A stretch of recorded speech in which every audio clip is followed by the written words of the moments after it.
오늘 이 시간에는 에스겔 37장 1절부터 14절까지의 말씀을 통해서 절망에서 희망으로 라는 제목으로 함께 은혜를 나누도록 하겠습니다. 우리가 2주 동안 에스겔 말씀을 읽고 묵상했는데 어떠하셨습니까? 저는 개인적으로 항상 어려웠는데 가장 힘겨웠습니다. 처음에는 너무나 절망적이고 무거운 말씀이 한 주 동안 이어졌기 때문에 지난 주일 말씀처럼 에스겔 24장에 이르러서는 성경을 덮어버릴 수밖에 없었어요. 아내가 죽는데도 불구하고 슬퍼할 수 없을 만큼 절망적인 상황이 이어지는 말씀이 얼마나 부담스럽고 무거웠던지요. 그리고 지난 한 주 동안 읽었던 말씀은 다양한 환상들을 우리가 보고 특별히 성전과 땅을 분비하는 말씀을 보았는데 제가 한 20도고 한 것 같아요. 근데 사실 좀 해석하기 굉장히 어렵고 힘들었습니다. 그래도 함께 말씀을 읽고 묵상하는 성도님들이 옆에 계시기 때문에 계속해서 포기하지 않고 믿음의 경주를 다하게 되는 것 같아요. 그래서 옆에 계시는 분들이 우리들에겐 선물입니다. 어떤 선물이죠? 끝까지 믿음의 경주를 포기하지 않도록 붙여주셨던 천사와도 같은 선물입니다. 믿으십니까? 그래서 함께해서 감사합니다. 한번 인사해봤으면 좋겠어요. 함께해서 감사합니다. 당신이 나를 살리고 있습니다. 당신이 나를 살리고 있습니다. 한번 인사해볼까요? 당신이 나를 살리고 있습니다. 우리 성령님이 저희를 살리고 있는 거예요. 혼자면 충분히 포기했겠죠. 중간에 말도 안 되고 어렵고 힘든 말씀이 이어지는데 우리가 어떻게 이렇게 깊이 묵상하겠습니까? 앉아서 꿋꿋하게 새벽에 그 긴 말씀을 듣고 계시는 성도님들이 계시기 때문이고, 온라인으로 포기하지 않고 들어주시는 성도님들이 계시기 때문이고, 저를 위해서 기도해 주고 계시는 성도님들이 계시기 때문이죠. 그래서 에스겔 말씀을 읽으면서 말씀 자체도 참 감사했지만 혼자였으면 아마 이해가 잘 안 되고 어려워서 포기했을 텐데 계속 함께하고 계시는 성도님들이 선물처럼 제게 주어졌기 때문에 끝까지 완주할 수 있었구나 라는 생각이 드니까 사실 더 은혜가 되었습니다. 소망하기는 오늘 주시는 말씀을 통해서 우리가 2주 동안 읽었던 에스겔 말씀을 잘 마무리하시고, 특별히 에스겔 말씀을 통해서 정말 이스라엘 백성들에게 또한 말씀을 듣고 있는 우리들에게 주고자 하시는 아버지의 마음을 더 깊이 확인해 볼 수 있는 그런 시간들이 되시길 주님의 이름으로 간절히 축원합니다. 아멘. 개인적으로 오늘 본문 말씀은 에스겔 말씀 중에 제일 유명한 말씀이죠. 마른 뼈가 되살아나는 환상에 대한 말씀입니다. 말씀을 준비하면서 좀 궁금했어요. 과연 다른 목사님들은 오늘 본문 말씀을 어떻게 전하셨을까? 찾아봤더니 놀랍게도 유튜브에는 목사님들의 설교보다 더 많은 설교가 있었습니다. 바로 이단들의 설교였어요. 목사님들의 설교보다 더 많은 분량이 이 본문을 가지고 누가 설교를 하냐면 이단들이 설교했어요. 이단들이 어떻게 설교를 하냐면 마른 뼈가 되살아나잖아요. 이것을 예수님의 초림과 재림을 의미한다고 이야기하면서 그 예수가 누구냐면 바로 이만이다. 이렇게 이어가더라고요. 이처럼 오늘 본문 말씀은 사실 영예를 하기 시작하면 참 많은 곡해할 수 있는 방향으로 나아갈 수 있는 그런 말씀이기도 합니다. 그래서 오늘 본문 말씀을 묵상함에 있어서 우리가 간과하지 말아야 될 중요한 사실은 영예하는 게 아니고요. 바로 이 말씀이 어떤 상황 속에서 누구에게 전해졌는지를 우리가 먼저 확인하는 것이 필요로 합니다. 말씀은 뚝 하고 떨어진 게 아니에요. 역사적인 배경 속에서 주어진 말씀입니다. 우리도 마찬가지잖아요. 하나님께서 누구에게 말씀하시죠? 이 땅에 발을 딛고 힘겹게 살아가고 있고 은혜롭게 살아가고 있는 우리들에게 말씀하시잖아요. 우리라는 배경 속에서 하나님의 음성이 들려오는 것입니다. 하나님은 상황과 환경에 맞게 우리들에게 시의적절하게 말씀을 하시는 분이시거든요. 마찬가지로 에스겔 말씀도 뚝 하고 떨어진 말씀이 아니라 이 말씀을 처음으로 듣게 되는 1차 독자가 있는 것이고 배경이 있는 것입니다. 그래서 이 배경 속에서 우리가 말씀을 묵상할 때면 말도 안 되는 이만희를 뜻하는 거라 비유적으로 이야기하는 그런 이단적인 가르침에 우리가 넘어가지 않을 수가 있는 것입니다. 우선은 이 배경을 알기 위해서 우리 에스겔 33장 21절과 22절 말씀을 우선 읽어봤으면 좋겠습니다. 시작. 우리가 사로잡힌 지 12째에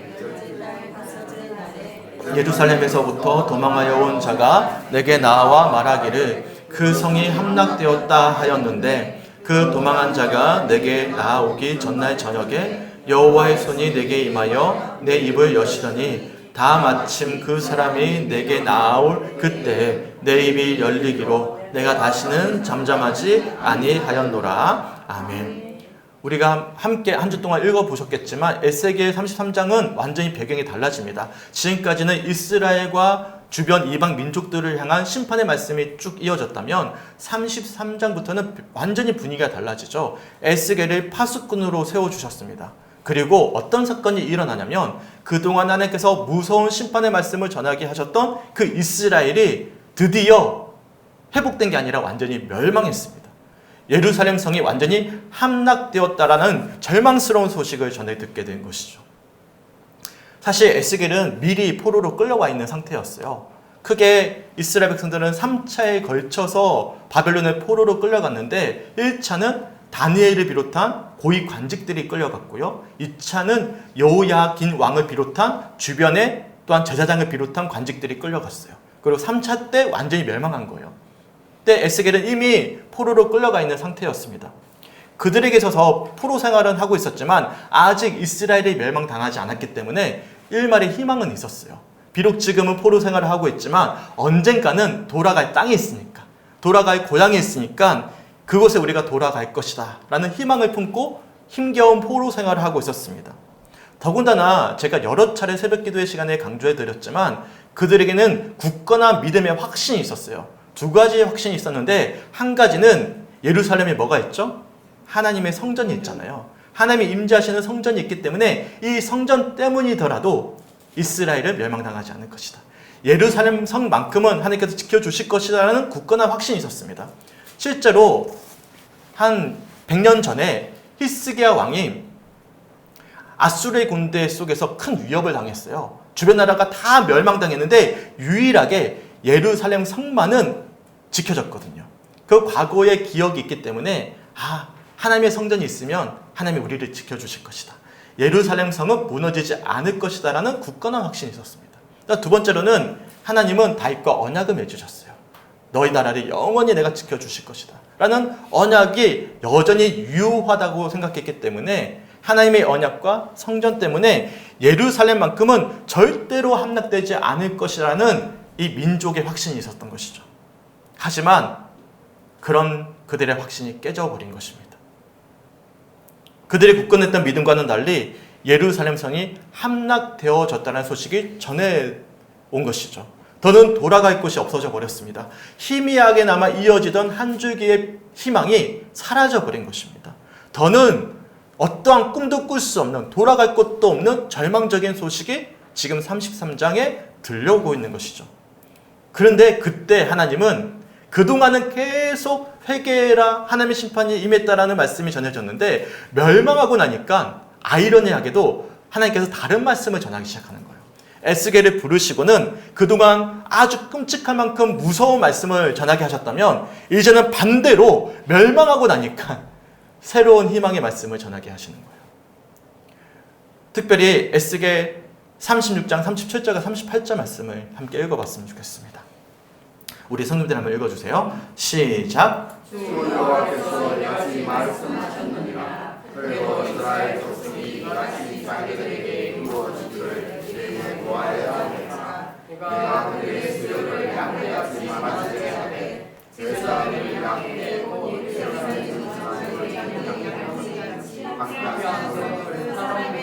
채우리라. 그리한즉 그들이 나를 여호와인 줄 알리라 하셨느니라. 아멘. 두 가지를 우리가 주목해서 볼 수가 있는데요. 37절에 보시면 이스라엘 백성들의 수요를, 그 수를 양떼처럼 많아지게 하실 것이다 라고 약속하십니다.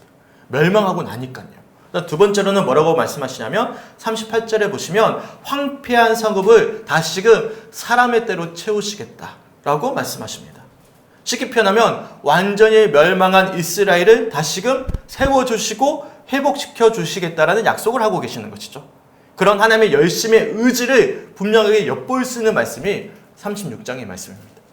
그리고 바로 이어지는 말씀, 이 37절과 38절에 바로 이어지는 말씀이 우리가 오늘 살펴볼 에스겔 37장의 말씀입니다. 그렇다면 오늘 본문에 등장하는 이 마른 뼈들은 무엇을 상징할까요? 마른 뼈가 살아나는 환상은 무엇을 의미하는 환상이겠습니까? 우선 본문 말씀을 간단히 살펴보면 이렇습니다. 에스겔 선지자가 환상 가운데 본 장면이에요. 본문 1절의 말씀처럼 여호와의 권능의 영에 이끌려서 이 에스겔이 하나님의 손에 붙들려 환상으로 골짜기를 찾아가게 됩니다. 그리고 골짜기의 모습이 이러했습니다. 본문 2절 말씀입니다. 나를 그 뼈 사방으로 지나가게 하시기로 본즉 그 골짜기 지면에 뼈가 심이 많고 아주 말랐더라. 환상 가운데 보이고 있는 골짜기에는 뼈로 가득했습니다. 더군다나 그 뼈들은 하나같이 심이 말라 있었어요.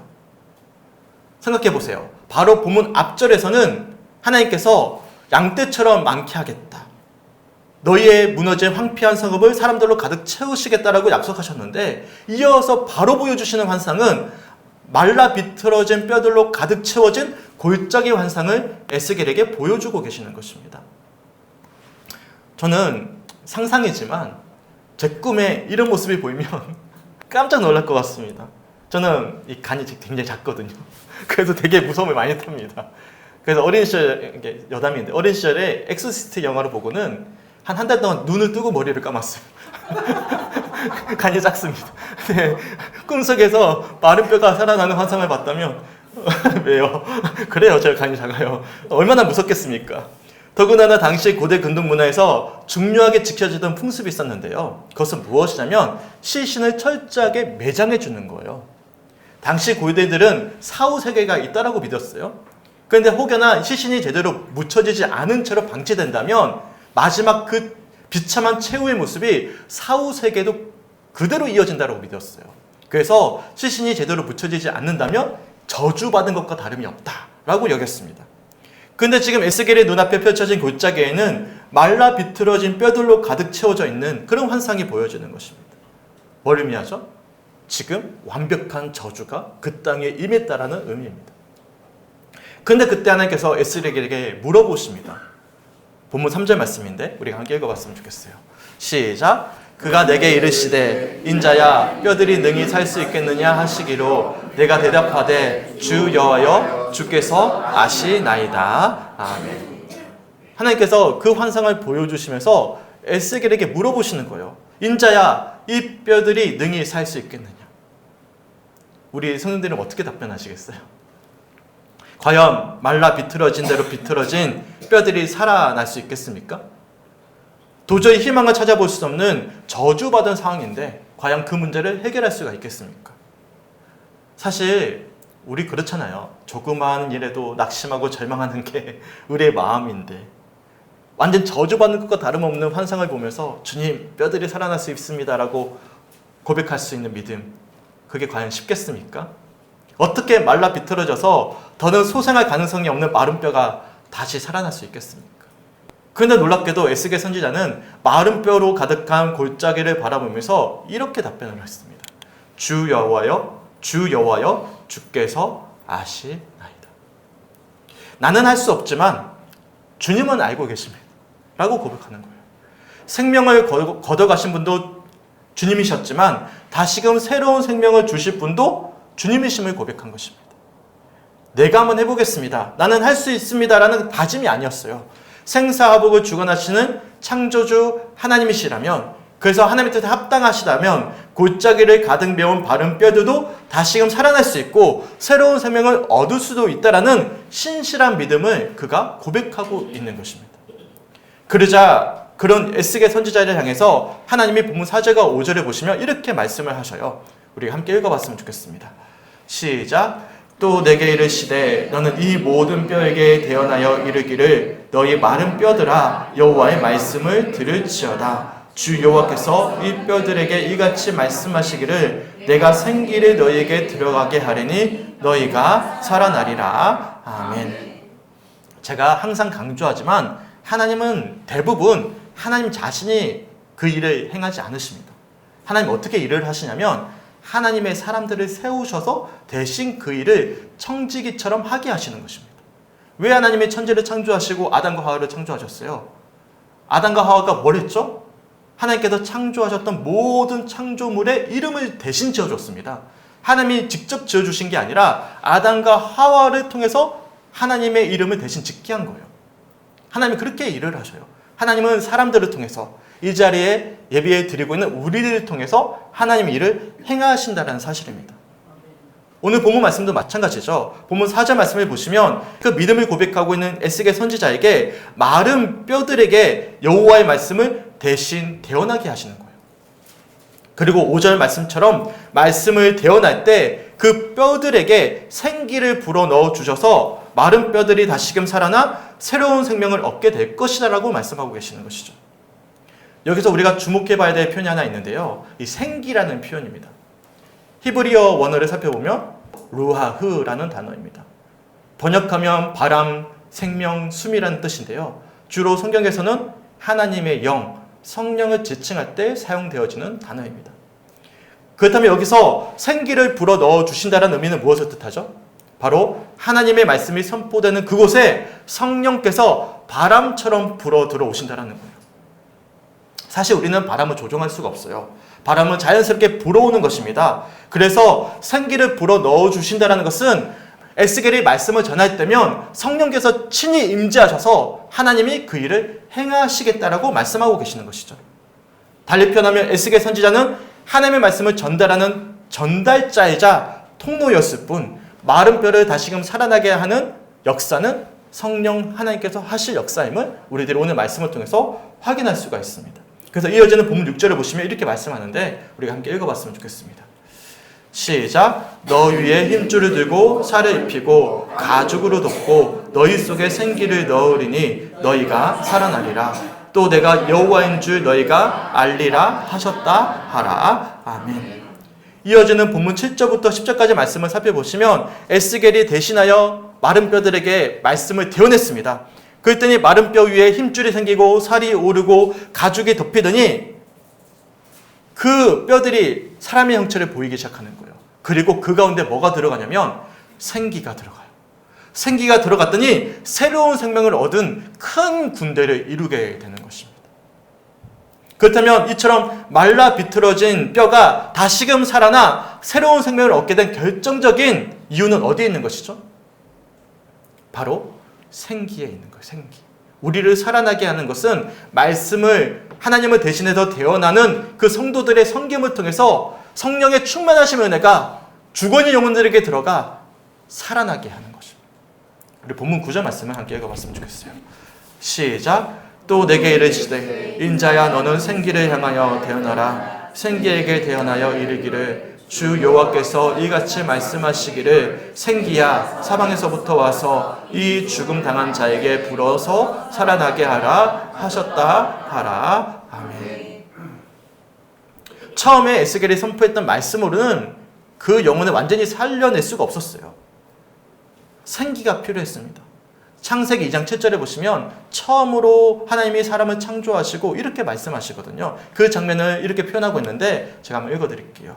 여호와 하나님이 땅의 흙으로 사람을 지으시고 생기를 그 코에 불어넣으시니 사람이 생명이 되니라. 아멘. 본문 말씀도 마찬가지입니다.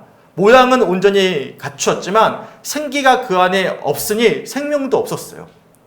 결국엔 새로운 생명이 되기 위해선 우리가 전하는 말씀 위에 뭐가 임해야 되는 것이죠? 생기가 임해야 되는 것이죠. 오늘 이 시간도 마찬가지입니다. 오늘 이 시간 주님께서 저를 세우셔서 말씀을 대언하게 하십니다. 근데 말씀을 듣는 것이 전부가 아니죠. 말씀 가운데 바람처럼 불러오는 뭘 우리가 확인해야 되는 거예요? 성령의 충만하심의 은혜를 우리가 갈망하셔야 되는 것이고 그 은혜 가운데 거하셔야 되는 것입니다. 백날 말씀을 들어도 사실 소용이 없습니다. 말씀 가운데 뭐가 임해야 되는 거예요? 성령의 은혜가 우리 마음 가운데 바람처럼 불어와야 되는 것입니다. 믿으십니까?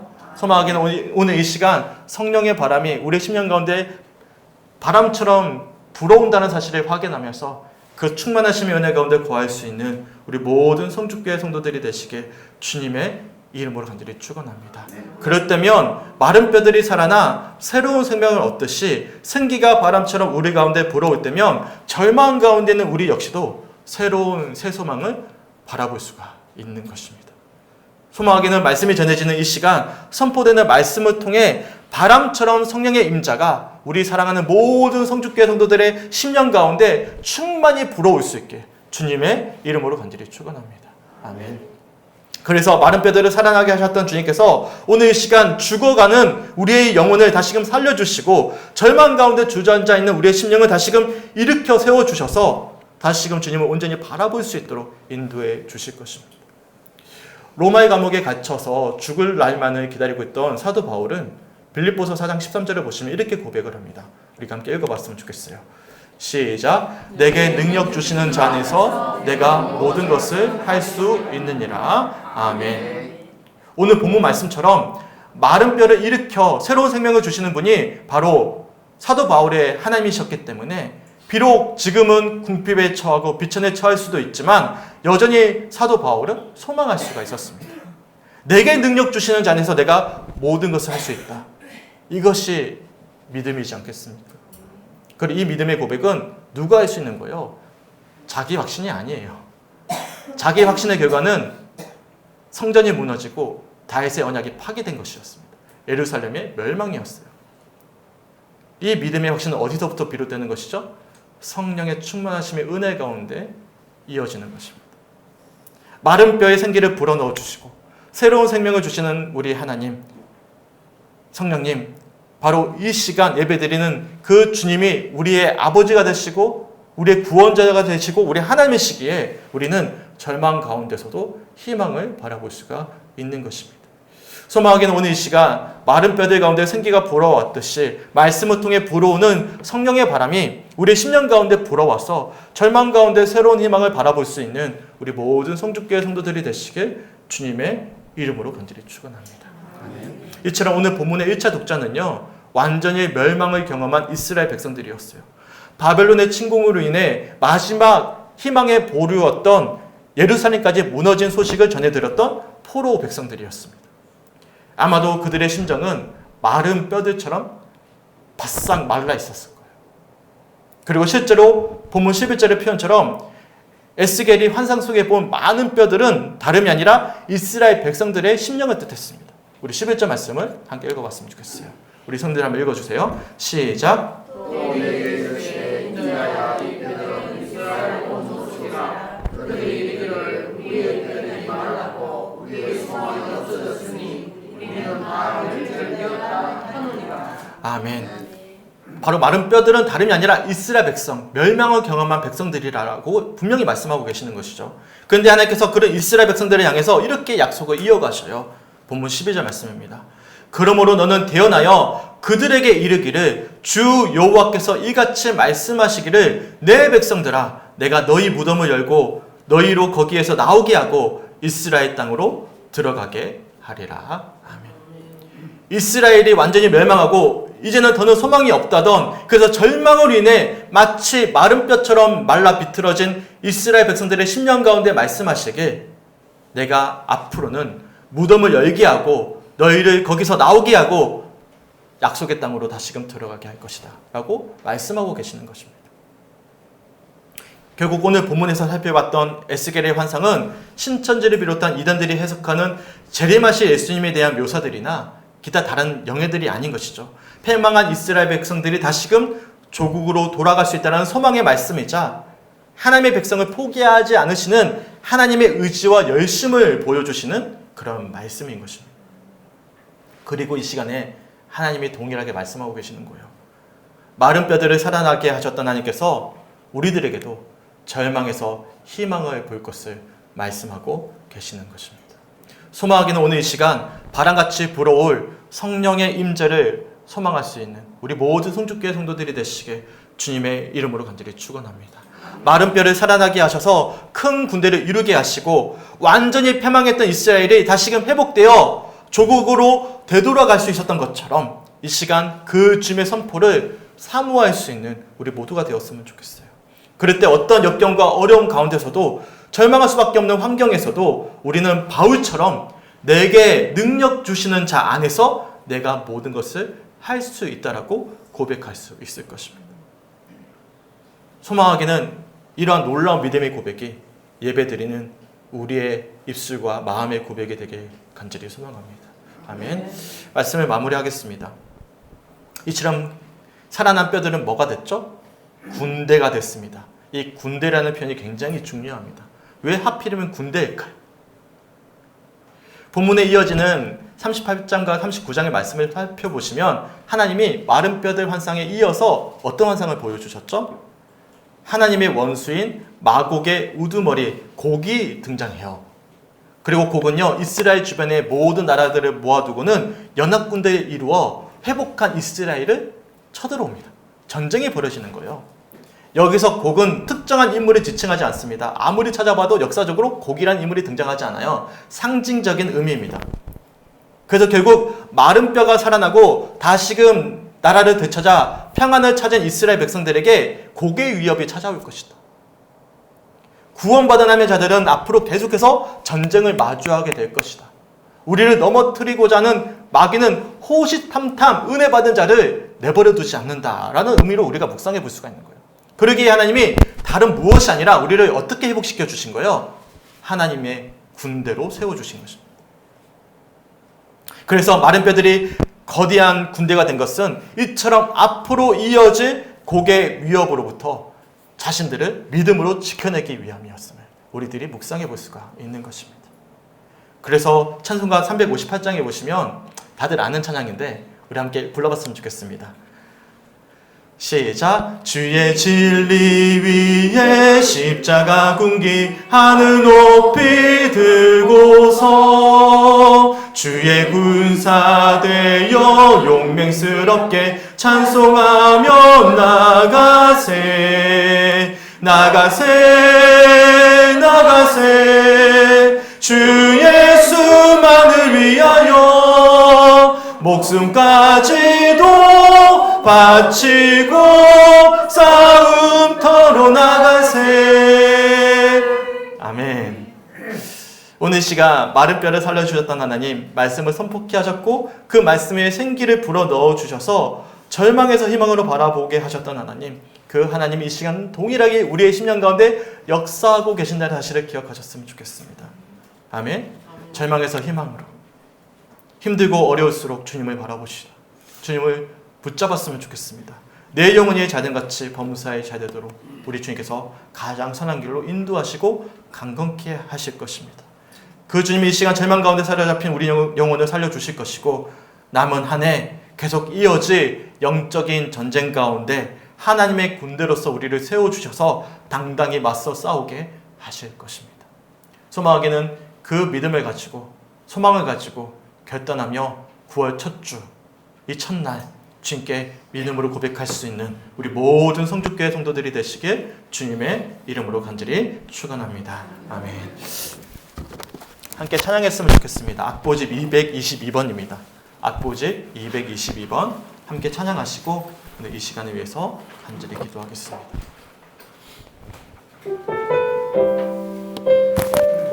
오늘 함께 들었던 말씀을 기억하면서 이 찬양의 고백이 우리의 고백이 되길 주님의 이름으로 간절히 축원합니다.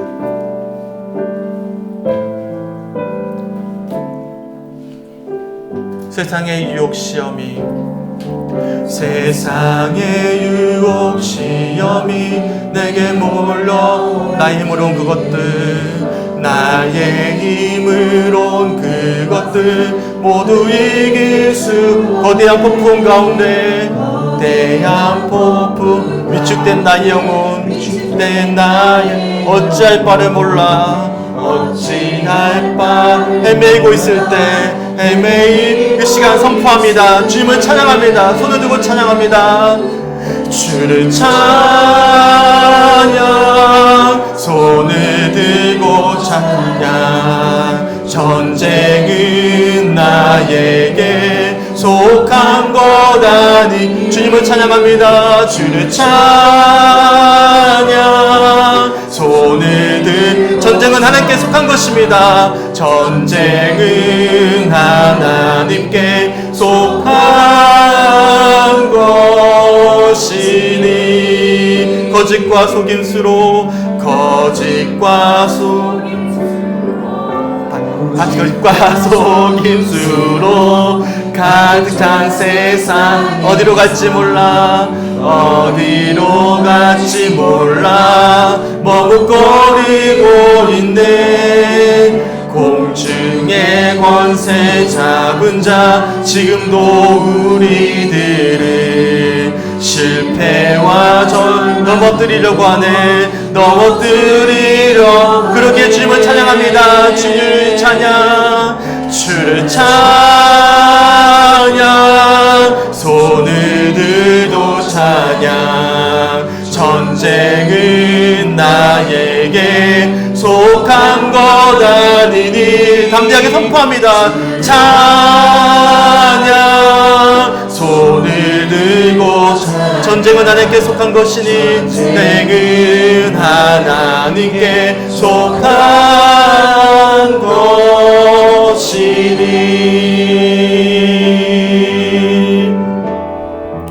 주위를 둘러보면, 주위를 둘러보면 아무도 없는 믿음의 눈을 들면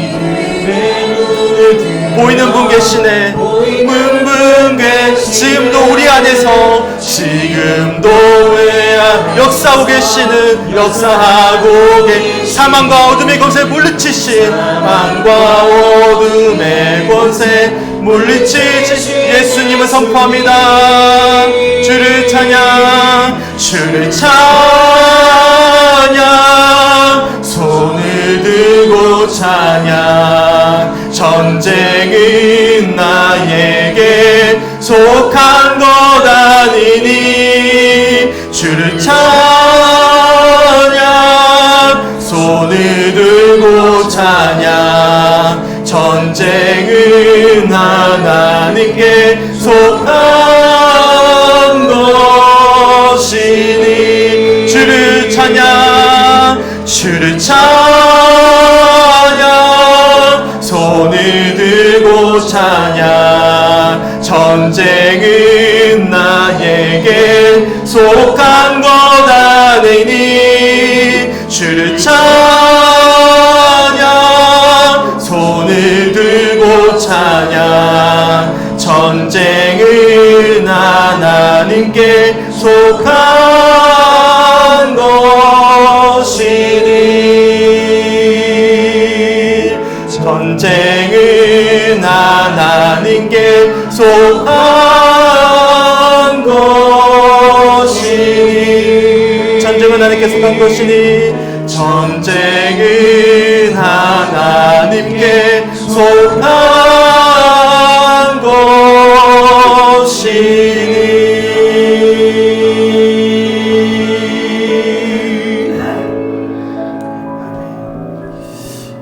이 시간 말씀 붙잡고 기도했으면 좋겠습니다. 마른 뼈가 살아나는 환상은 전적인 하나님의 은혜 가운데 이루어진 놀라운 기적이었습니다.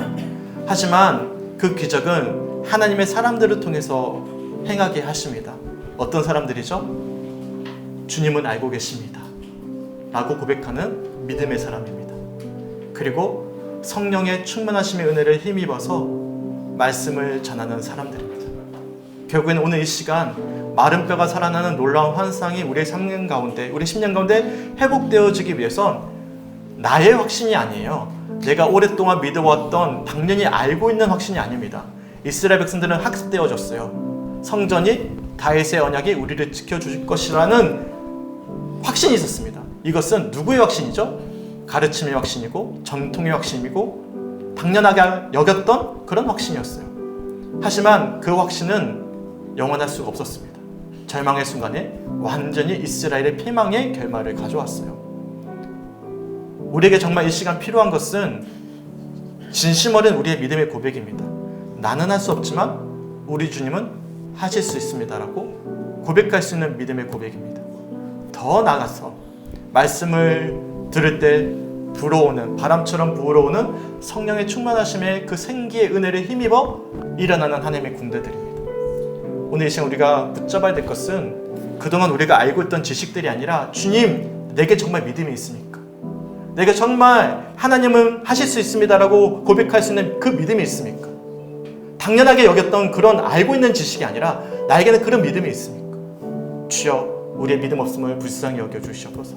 이 시간 우리에게 믿음 허락하여 주시옵소서. 또 두 번째로는, 주님, 내 마음 가운데 생기가 있습니까? 영적인 생기가 있습니까? 영적으로 나는 살아있습니까? 주님의 시선으로, 주님의 마음으로 세상을 바라보고 있습니까? 주여, 우리의 심령 가운데 성령의 생기를 불어넣어 주시옵소서. 주님의 충만하신 은혜 가운데 거하게 하여 주시옵소서. 세상이 볼 수 없는 하나님의 시선으로 영혼을 바라볼 수 있도록 이 시간 역사하여 주셔서 마른 뼈가 살아나 절망에서 희망을 바라보듯이 영혼을 바라보듯이 우리 역시도 영혼을 바라보게 하여 주시옵소서. 세 번째 기도 제목입니다. 주님은 우리를 무엇으로 삼아 주셨습니까? 군대 삼아 주셨습니다. 아마 예배 끝나고 나가는 그 순간부터 전쟁은 벌어질 것입니다. 우리의 믿음을 넘어뜨리고 절망케 하는 전쟁은 끊임없이 호시탐탐 마귀는 우는 사자처럼 우리를 삼키고자 달려들 것입니다. 하지만 우리는 두려워할 필요가 없어요. 하나님은 우리를 뭘로 삼아 주셨죠? 군대 삼아 주셨습니다. 우리는 이미 승리한 싸움을 싸우고 있습니다. 믿으십니까? 주여, 주님, 믿음과 성령 충만하심의 은혜로 세워진 군대가 되어져 한 주간 이어질 영적 전쟁 가운데 온전히 승리할 수 있는 삶이 될 수 있도록 인도하여 주시옵소서. 주님, 우리가 여기 있습니다. 우리를 통해 주님 영광 받아 주시옵소서. 오늘 주셨던 말씀을 붙잡고 우리 주 한번 크게 외치고 함께 기도하겠습니다. 주여, 아버지 너무나 감사합니다. 은혜 가운데 함께 하셨던 그 에스겔의 말씀들을 통해서 아버지 은혜를 나누게 하시며 주님 너무나 감사합니다. 주여, 아버지 시간 가운데 역사하시고 인도하여 주셔서 하나님의 놀라운 은혜 가운데 거하게 하시고 아버지 놀라운 우리의 믿음과 우리의 성령 충만하신 은혜 가운데 마른 뼈와 같았던 우리의 심령이 되살아나는 은혜가 있기 간절히 소망합니다. 영원한 참된 믿음과 성령 충만하신 은혜로 말미암아 절망 가운데 영원한 소망을 바라보는 이 시간이 되어지기 간절히 소망합니다. 주여, 우리의 믿음 없음을 불쌍히 여겨주시고 우리의 연약한 우리의 심령 가운데 성령의 충만하신 은혜로 채워주시고 아버지 은혜로 덧입혀 주셔서 주여 주님을 바라보게 하여 주시옵소서. 주의 은혜로 덧입혀 주시옵소서. 아버지 은혜 가운데 거하게 하여 주시옵소서. 주여, 그래서 주님 아버지 우리의 심령이 다시금 되살아나 하나님의 영원한 아버지 군대로서 주어지었던 아버지 절망적인 상황과 영적인 공격 가운데서도 담대하게 싸워 이길 수 있는 우리 모든 성주교 성도들의 심령 될 수 있도록 인도하여 주시고 풍성한 주의 은혜와 성령 충만하신 은혜 가운데 고함으로 말미암아 아버지 절망 가운데 영혼을 바라볼 수 있는 세상에 줄 수 없는 영원한 참된 가치를 바라보며 아버지 믿음의 여정을 다름질할 수 있는 우리 모두가 될 수 있도록 이 시간 가운데 역사하시고 인도하여 주시옵소서. 아버지 마른 뼈와 같이 낙심해 있는 성도들이 있습니까? 아버지 영적인 충만하심의 은혜를 다 잃어버린 채 아버지 정말로 그냥 전쟁 아버지 그렇게 믿음의 여정 걷고 계시지 않습니까? 주여, 아버지 우리들의 믿음 허락하여 주시옵소서. 주님은 할 수 있습니다. 주님은 알고 계십니다라고 고백할 수 있는 에스겔의 고백이 우리의 고백이 되게 하시고 그 믿음의 고백을 통해 전해진 말씀에 아버지 생기가 불어오듯이 우리의 아버지 말라있는 우리의 심령 가운데 영원한 아버지 충만하심의 생기가 불어오게 하시고 그 충만하신 역사에 힘입어 하나님의 군대로서 세워서 한 주간 이어진 영적인 전쟁 가운데 담대히 싸워 승리하며 하나님의 살아계심을 우리의 삶을 통해 더 간증하며 그렇게 주님께 영광이 되어질 수 있는 우리의 삶이 될 수 있도록 인도하시고 붙잡아 주시옵소서. 주님, 내게 능력 주신 자에서 나는 무엇이든지 할 수 있습니다 고백하는 아버지 이 사도 바울의 고백이 아버지 죽음 가운데 목전에 두었던 이 고백이 아버지 정말 우리의 고백이 될 수 있도록 인도하여 주시고 그렇게 한 주간 이어지는 삶 가운데 하나님을 바라보며 영혼을 바라보며 그렇게 오늘 하루 또한 아버지 오늘 한 주간 아버지 한 달간 아버지 남은 한 해 동안 그렇게 믿음의 경주를 다할 수 있는 우리 모든 성주교회 성도들의 심령 될 수 있도록 아버지 함께 하시고 붙잡아 주시옵소서.